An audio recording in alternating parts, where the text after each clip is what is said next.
안녕하세요, 엔자이너 TV입니다. 이번 영상에서 소개드릴 논문은 Momentum Contrast for Unsupervised Visual Representation Learning, 줄여서 모코입니다. 영상을 시청하시기에 앞서서 좋아요를 먼저 눌러주시면 정말 감사하겠습니다. 더 좋은 영상으로 보답드리겠습니다. 모코는 2020년 CBPR에 나온 논문입니다. 큰 특징으로는 페이스북 AI 리서치에서 작성하였고요. 여기서 하이밍 해라는 분은 레지넷의 퍼스트 올더입니다. 우선 모코를 설명드리기 앞서서 컨트라스티브 러닝을 간략히 설명드리면 데이터셋에 있는 이미지를 서로 비교해서 비슷한 이미지는 당기고 다른 이미지는 멀리 보내는 겁니다. 각각의 이미지를 두 가지로 어그멘테이션 해준 이미지 데이터를 배치로 해서 샘플들을 나눠주고요. 그리고 각각의 샘플들을 인코더에 넣어줍니다. 이렇게 앵커와 포지티브 샘플을 비교하여 당기고 네거티브 샘플과는 멀리 보내는 방식으로 인베딩해서 연산하고 벡터를 계산해 피처를 뽑는 겁니다. 이러한 엔드투엔드 방법으로 대표적인 싱클리어가 있는데 엄밀히 말씀드리면 모코보다 이후에 나온 모델인데 엔드투엔드 기법의 대표적인 논문이라서 싱클리어로 설명드립니다. 이렇게 엔드투엔드라고 불리는 이유는 쿼리 인코더와 키 인코더 모두 백프로파게이션을 통해 업데이트되는 메커니즘이기 때문이고요. 좀 더 자세한 설명을 원하시면 이전 싱클리어 논문 리뷰 영상이 있으니 우측 상단을 클릭하셔서 영상을 보시길 추천드립니다. 트레이닝을 위해 네거티브 샘플을 미니 배치로 다룹니다. 성능을 높이기 위해서는 네거티브 샘플이 많아야 유리하므로 높은 성능을 위해서 큰 배치 사이즈를 사용해야 됩니다.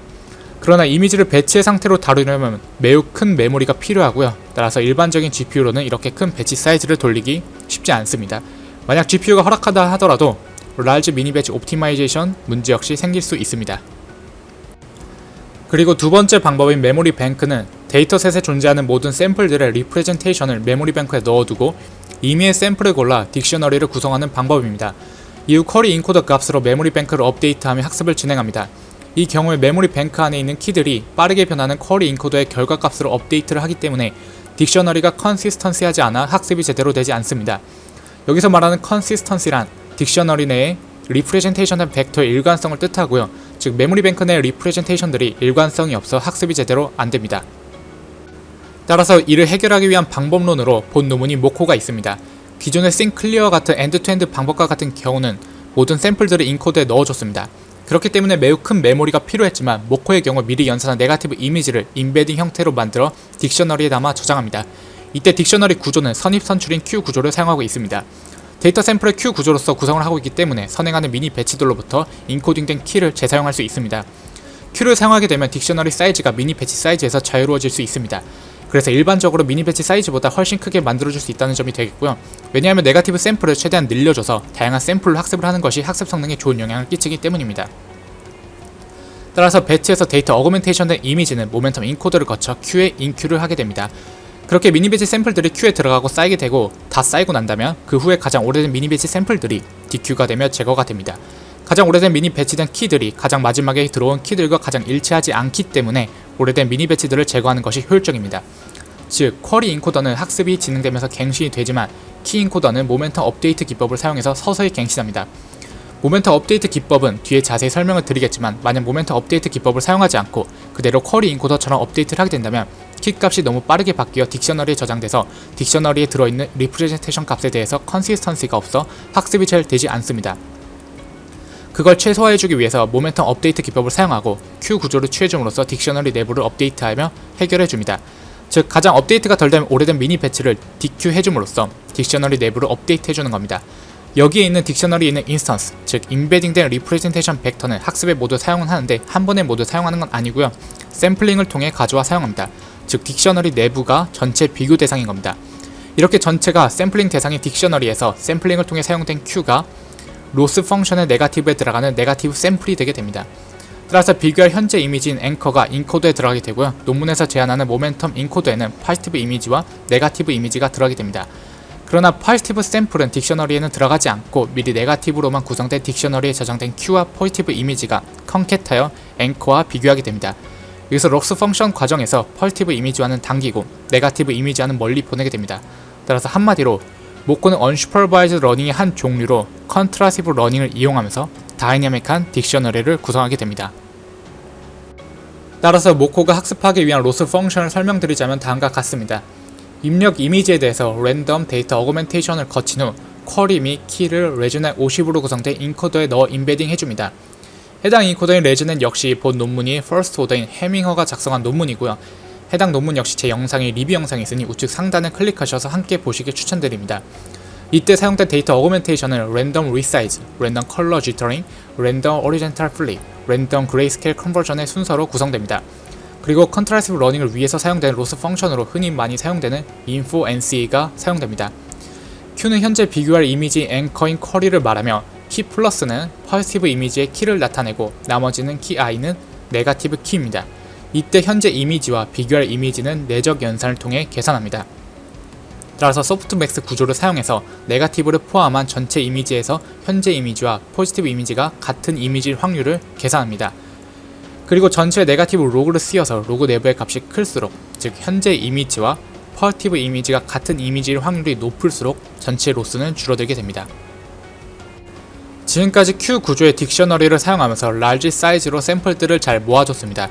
그런데 키 인코더를 업데이트할 때 다소 문제가 있었습니다. 이제는 너무 딕셔너리에 들어있는 리프레젠테이션이 컨시스턴시가 없어서 너무 휙휙 바뀌는 겁니다. 같은 딕셔너리 내에 서로 다른 인코더로부터 업데이트된 리프레젠테이션은 일관성이 없기 때문입니다. 그래서 이를 해결하기 위해 위 수식을 보시면 되는데 m이 1에 가까울수록 이전 모멘텀 값이 남아있는 겁니다. 즉 1이면 업데이트를 안하는 거고 0은 업데이트된 인코더 값을 그대로 복붙했다는 뜻입니다. 따라서 1의 근사 0.999를 줌으로써 매우 천천히 인코더를 업데이트해 변하게 했습니다. 그럼 모멘텀 인코더를 나타내는 키 인코더는 거의 그대로이고 쿼리 인코더는 매우 작아지므로 모멘텀 인코더가 매우 천천히 업데이트됩니다. 즉 모멘텀 인코더 간의 차이를 적게 주는 겁니다. 그래서 딕셔너리에 있는 미니 배치들은 서로 다른 업데이트된 인코더에 의해서 인베딩되고 인Q, DQ 과정을 통해 업데이트가 되겠지만 딕셔너리 내부에는 인베딩된 리프레젠테이션의 벡터들이 컨시스턴시를 유지할 수 있게 되는 겁니다. 따라서 실험 결과를 보시면 모멘텀 값을 0을 준 경우에는 인코더 값을 그대로 복사해 붙여넣은 것인데 해당 경우는 너무 빠르게 인베딩 벡터들이 변하게 돼서 딕셔너리 내부의 리프레젠테이션들이 컨시스턴시가 없어 페일이 되었습니다. 실험 결과 0.9991 때가 성능이 가장 좋았으며 이보다 큰 0.9999부터는 성능이 떨어져서 본 논문에서는 0.999를 채택하였습니다. 또한 컨시스턴시를 유지하기 위해서 모코에서 사용된 방법이 셔플링 배치놈이 있습니다. 일반적으로 컨트라스티브 러닝은 멀티 GPU를 쓰게 되는데요. 각각 배치를 나눠 담아 패러럴하게 프로세싱을 진행합니다. 그렇게 생성되는 인베딩이 있을 텐데 그런데 각각의 배치가 다르니 각각 GPU에 들어가는 이미지가 다를 테고 이러한 상태로 각각 배치에 해당하는 배치놈을 진행해서 인베딩을 생성이 됩니다. 배치놈은 평균과 분산을 이용해서 정교화를 해주는 테크닉입니다. GPU1에서도 마찬가지로 진행이 되어 있고요. 그렇기 때문에 인베딩 0과 인베딩 1이 배치놈에 의해서 차이가 생기게 됩니다.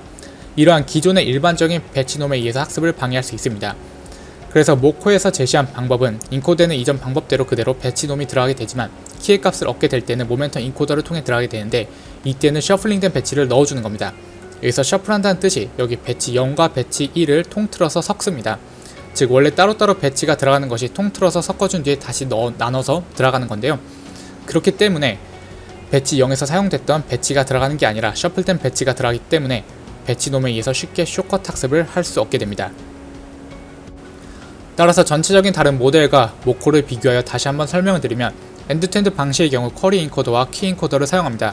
이때 두 개의 인코더 모두 백프로파게이션을 통해 인코더를 업데이트 해주게 되고요. 두 개의 같은 인코더가 업데이트 되므로 서로 일관성 있게 컨시스턴시를 유지할 수 있게 됩니다. 하지만 인코더가 미니 배치 사이즈만큼 인코딩을 해줘야 하기 때문에 GPU 메모리가 부담됩니다. 너무 커져도 large 미니 배치 옵티마이제이션에 의해서 문제가 생기게 됩니다. 또한 양쪽의 인코더에 그레디언트를 흘려줘야 하기 때문에 컴퓨테이셔널한 문제가 있습니다.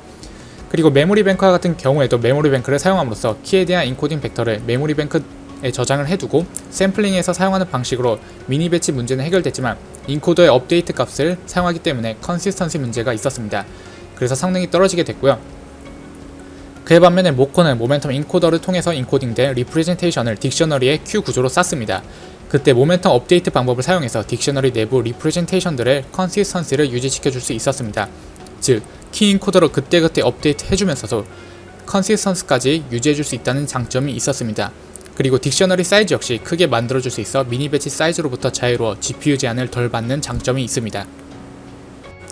위 그림은 세 가지 방법에 대한 결과를 나타내고 있습니다. 그 결과 싱클리어 같은 엔드-투-엔드 방법은 모코와 비슷한 성능을 보이지만 딕셔너리 사이즈를 키울 수가 없어서 1024 이상으로 배치 사이즈를 키울 수 없었습니다. 그래서 1024까지밖에 실험을 진행할 수 없었고요. 또한 메모리 뱅크 방법은 large 딕셔너리를 사용할 수 있어서 미니 배치 문제를 해결했지만 컨시스턴시가 유지되지 않아 낮은 성능을 보였습니다. 그에 반면에 모코의 경우 트레이닝을 진행해서 많은 네거티브 샘플들을 학습을 시켜도 컨시스턴시를 유지한 채 높은 성능을 보이며 학습을 할 수 있었습니다. 모코에서는 다양한 데이터 어그멘테이션의 조합에 따른 성능을 비교하여 어그멘테이션 구성을 결정합니다. 사용된 데이터 어그멘테이션으로는 랜덤 크롭과 컬러 지터링이 있고요. 여기서 말하는 컬러 지터링은 이미지를 랜덤하게 밝기 변화하거나 컨트라스트 변화 그리고 세츄레이션 변화입니다. 또한 허리젠탈 플립 그리고 그레이스케일 컨버전을 사용했습니다. 기본적으로 모코의 인코더 구조는 레진의 50을 사용하여 CNN 백본 네트워크를 구성하여 피처 태스크는 2048 디멘션이 출력되며 그 외 클래시피케이션을 위한 MLP를 통과한 뒤 아웃풋 벡터가 L2 노멀리제이션이 되어 최종적으로 출력되는 벡터는 128 디멘션을 갖게 됩니다. 옆에 그림에서도 인풋 이미지가 두 개로 데이터 어그멘테이션 되어 각각의 인코더로 들어가게 되고 포지티브 이미지는 Q와 컨캣 되어 로스 펑션에 들어가게 됩니다. 따라서 본 모코에서는 딕셔너리가 핵심이라고 할 수 있습니다. 라지 딕셔너리 구조는 모멘텀 인코더로부터 출력된 키가 Q 형태의 자리 구조를 이루고 있습니다. 이때 저장되는 이미지가 아닌 인베디 형태로 리프레젠테이션 되어 저장이 됩니다. 원래 이미지 사이즈는 224x 224였지만 인베딩된 벡터의 사이즈는 1x 128입니다. 그리고 해당 딕셔너리는 컨시스턴시가 중요한데요. 이를 위해서 앞서 설명드린 모멘텀 업데이트를 통해 모코에서는 컨시스턴시 문제를 해결했습니다. 따라서 전체적으로 슈도 코드와 함께 설명을 드리면 다음과 같습니다. 우선 미니 배치 사이즈만큼의 데이터를 가져오게 되고요. 그리고 1번에서 랜덤 어그멘테이션을 통해서 쿼리와 키를 얻게 됩니다. 그 2번에서 각각의 이미지는 인코더를 통과하게 되는데 이때 모멘텀 인코더에서는 디태치를 통해서 그레디언트가 흐르는 것을 막아줍니다. 3번에서는 각각의 쿼리와 키 이미지에 대해서 닷 프로덕트 그리고 쿼리와 네거티브와 닷 프로덕트를 진행하고요. 그리고 해당 포지티브와 네거티브는 컨캣하여 합쳐두게 됩니다. 그 4번에서 해당 값들이 로스 펑션에 들어가 연산이 되게 해주고 이때 백 프로파게이션을 통해 인코더를 업데이트 해주게 됩니다. 그리고 업데이트된 인코더를 베이스로 하여 모멘텀 업데이트를 해주게 되는데요. 이때 모멘텀 값을 0.999를 줌으로써 이전 값과 아주 작게만 차이를 두고 업데이트를 해주는 겁니다. 그렇게 모멘텀 인코더를 통과한 리프레젠테이션이 딕셔너리의 인큐가 되고요. 딕셔너리가 모두 쌓이면 DQ를 통해서 전체 딕셔너리를 업데이트해주는 과정이라고 보시면 되겠습니다. 이를 통해서 모멘텀이 아주 천천히 업데이트되는 덕분에 딕셔너리 안에 있는 리프레젠테이션들이 어느정도 컨시스턴시를 유지했음을 볼 수 있습니다. 실험을 위한 트레이닝은 다음과 같습니다. SGD 옵티마이저를 사용했고요. 0.00001의 웨이 디케이와 0.9의 SGD 모멘텀을 사용했습니다. 그리고 두 개의 다른 데이터셋에는 다른 실험 세팅을 진행해줬는데 이미지는 1메가 같은 경우에는 미니 배치 사이즈를 256으로 해줬고 8개의 GPU를 사용했습니다. 원래 이미지는 1K였지만 이때는 클래스가 1000개여서였는데 본 논문은 unsupervised running이라 클래스는 모두 떼고 이미지들을 학습을 하기 때문에 1메가라고 이름을 다시 붙이게 됐습니다. 초기 러닝 레이트는 0.03을 주었고요. 200의 폭을 돌렸으며 사용된 백본 네트워크로 레진을 50을 사용했을 때 53시간 정도의 트레이닝 시간이 소요됐습니다. 그리고 인스타그램 1빌리언 트레이닝 세팅으로는 미니 배치 사이즈를 1024 주었고요. 64개의 GPU를 사용했습니다. 이때 초기 러닝 레이트는 0.12를 주었고 워낙 데이터셋이 많다 보니 1.4의 폭을 돌리는 데에도 6일 정도가 소요됐습니다. 일반적으로 unsupervised 러닝 알고리즘을 평가할 때 이용하는 리니어 이밸리에이션 방법으로 성능을 측정합니다. 리니어 이밸리에이션은 학습된 모델을 고정하고 그 위에 리니어 클래시파이어를 얹어서 학습 후에 결과를 측정하는 방법입니다. 보시는 바와 같이 주황색의 모코가 다른 모델에 비해서 당시에 소타를 찍은 것을 볼 수 있습니다. 이렇게 모코 논문 리뷰 영상을 마치겠습니다. 이번 영상이 유익하셨다면 좋아요를 눌러주시고 구독을 눌러주시면 앞으로 더 유익한 영상으로 보답드리겠습니다. 감사합니다.